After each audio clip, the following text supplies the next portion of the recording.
ওইদিকে কচুর বড়া বানানোর জন্য কচুরগুলো গোল গোল করে কেটে নিয়েছি। আমরা কিন্তু কচুর বড়া বানালে এরকম করেই বানাই। কচুর বড়ায় একটা একটা করে সবগুলো গোল গোল করে কেটে নিছি। আর তোমরা কে কে এরকম করে কচুর বড়া বানাও অবশ্যই কিন্তু কমেন্ট করে জানিও। এরকম করে বানিয়ে খেয়ে দেখো, অনেক কিন্তু ভালো লাগে।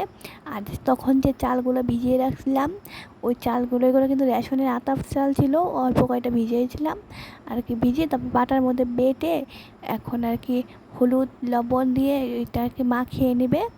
আর এগুলো কিন্তু রেশনের চাল ছিল, কেউ কিন্তু খারাপ কমেন্ট করবে না যে রেশনের চাল দিয়ে বড়া হয় না। আর রেশনের চালের বড়া আরও ভালো হয়। আর দিকে দেখো ভালো করে গুলে একদম ফেটিয়ে ফেটিয়ে তারপরে বড়াগুলো বানাবে। আর কচুর বড়া কে কে খাইতে ভালোবাসে অবশ্যই কিন্তু কমেন্ট করে জানাতে ভুলো না।